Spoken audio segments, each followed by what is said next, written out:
Nung minsan po meron isang kwento tungkol sa isang lalaki, desperado na gusto niyang magkaroon ng trabaho. Nagmamakaawa sa mga pinapasukan niya, pero walang kumukuha sa kanya. Kaya naman po sa parokya, sa simbahan, nagmamakaawa siya dun sa mga ka-prayer meeting niya kung matutulungan siya. Kinuha naman po yung kanyang biodata at merong isa doon sa mga prayer meeting niya ang naawa sa kanya. Tinulungan, binigay sa isang kumpanya yung kanyang biodata. At ito naman pong kumpanya nakita na very qualified siya, kaya naman po siya ay pinili, siya ay kinuha. Hindi sinasabi dito sa lalaki na nakuha na niya yung trabaho. Tinawagan siya at nung sinagot nitong lalaki yung cellphone, napakabastos daw po niya. Galit na galit, tinatanong, sino to? Nagpapahinga yung tao eh. Ba't tumatawag ka hapon na hapon? He was very rude, he was very impolite. Kaya nga po, dun pa lang sa pagsagot niya, na turn off na po yung kumpanya na kumukuha sa kanya. At hindi na tinuloy na kunin siya para dun sa trabaho. Nung nalaman ng lalaki na yung tumatawag pala ay yung kumpanya, talagang iyak na siya ng iyak. Agad siyang pumunta sa parokya. Agad niyang pinuntahan yung pare. Kinwento niya. At sinasabi niya sa pare, Father, pagdasal mo ako. Pray over niyo po ako. Sana magkaroon ako ng trabaho. Pinagdasal naman po ng pare. Pero pagkatapos ng dasal, sinabihan siya ng pare. Sabi niya, alam mo, kahit na ipagdasal lang ipagdasal kita, kung hindi mo babaguhin yung ugali mo, wala ding mangyayaring maganda sa buhay mo. Ang kailangan mo, bagong ugali, mabuting ugali, hindi panalangin. At hindi po ba ganyan din minsan at madalas yung ginagawa natin sa ating buhay? Dasal na tayo ng dasal sa Diyos. Pero bakit hindi pinagkakaloob ng Diyos yung hinihingi natin? Kasi baka naman hindi talaga dasal yung kailangan natin. Ang kailangan natin, bagong ugali, mabuting ugali. A good character. Kaya po napansin nyo, sa mga turo ni Jesus, sinasabi niya, before you pray, before you tell anything to your Father, the Father knows your needs, and the Father has already answered your prayer. Paano pinagkakaloob ng Diyos yung kailangan natin? Paano binibigay ng Ama yung ating hinihiling? Ano ang basihan ng Diyos? Ang basihan po niya ay hindi yung ating dasal. Ang basihan ng ating Panginoon ay yung iyong ugali, yung iyong karakter. God cannot bless you if you have a bad attitude and a bad character.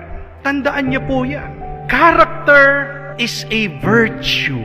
At yan yung kailangan po nating bigyan ng pansin. Yan yung kailangan nating ingatan. Yan yung kailangan nating baguhin. Dasal ka ng dasal, pero walang nagbabago sa iyong ugali. Anong tawag mo doon?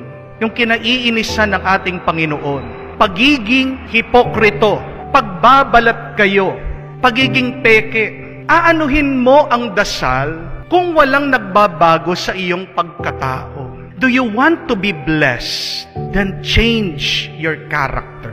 Change your attitude. Meron nga pong kasabihan a bad attitude is like a flat tire. You keep on using it, but it takes you nowhere. Walang hangin yung iyong gulong. Saan ka makakapunta? Hindi ka makakalayo sa buhay mo. Kung gusto mong maging malayo ang datnan mo sa buhay, yan yung unang gawin mo.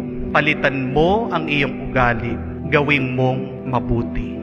Makikita po natin yan sa mahal na ina, na hindi nagbago yung kanyang ugali, hindi nagbago yung kanyang karakter. Sa napakaraming naranasan niyang napakasakit, Mary remained patient. Mary remained loving. Mary remained trusting in God. Pwede po siyang magreklamo. Pwedeng tumigil siya sa kanyang pananampalataya sa Diyos. Pwedeng sumakit ang loob niya sa Panginoon. Pero tingnan niyo po, sa bawat karanasan na masasakit, tahimik niyang dinadala yung mga pagsubok. How did she do it? Because of her holy character. Because of her good attitude. Kahit din po ang ating Panginoon, naririnig natin, hindi lang mura Hindi lang insulto, panlalait, binabato pa, gustong saktan. But Jesus did not change His character. He has this holy attitude.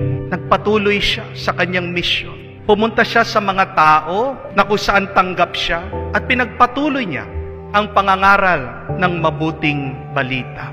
You know what makes our life worse and bad? A bad attitude. Mahirap ng buhay. Wag mo nang gagawing mas mahirap at malungkot sa iyong pangit na pag-uugali. Halimbawa, merong mga iba, may sakit na. Palagi pang nag-aalala, ninenervyos. May sakit ka na, dinadagdagan mo pa yung sakit mo sa kakaisip.